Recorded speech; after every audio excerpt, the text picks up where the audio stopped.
What's up, world? Welcome back to another episode of Just Grow It, the podcast.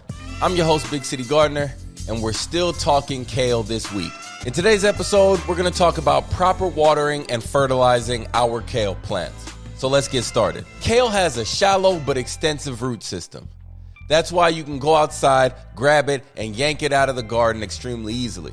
But if you've ever done that, you'll see that your kale root system is much wider than the plant itself.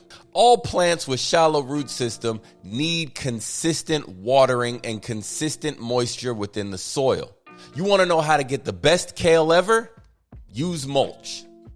Mulching your garden will help keep the soil temperatures down and help keep the soil consistently moist throughout the growing season. Now, I know that I normally tell you that overhead watering is a big no-no in the garden.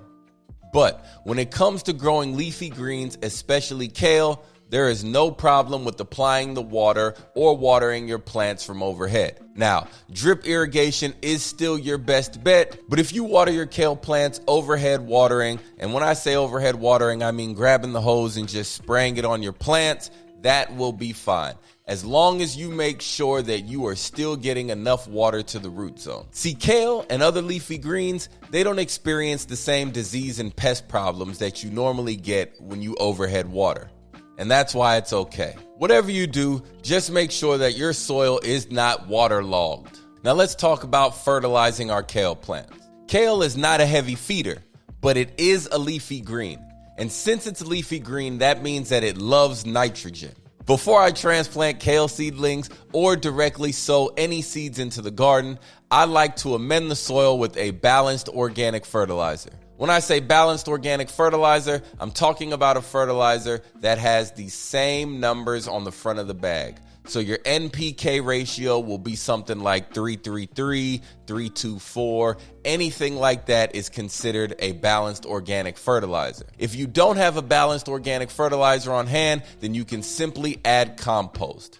As a matter of fact, that's actually my preferred balanced organic fertilizer. If you have it on hand, add vermicompost to your garden bed before planting your kale. Vermicompost will help increase the microbial activity within the soil, and that will in turn give you a better kale harvest than you've ever had before.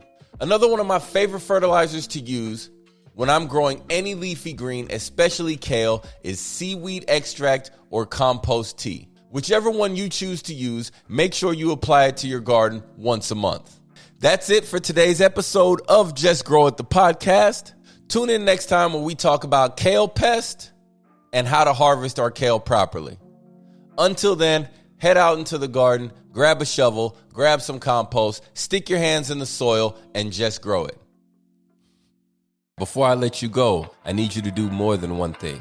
First, I need you to like, comment, subscribe to the podcast. Second, I need you to tell a friend or two about the show if you enjoyed it. And if you have anybody you think I need to talk to, I should interview, send the name over, put it in the comments, or send me an email, igrow@BigCityGardener. And check me out, man, on Instagram and on all social media platforms, Big City Gardener. We out. Oh, almost forgot. Just grow it.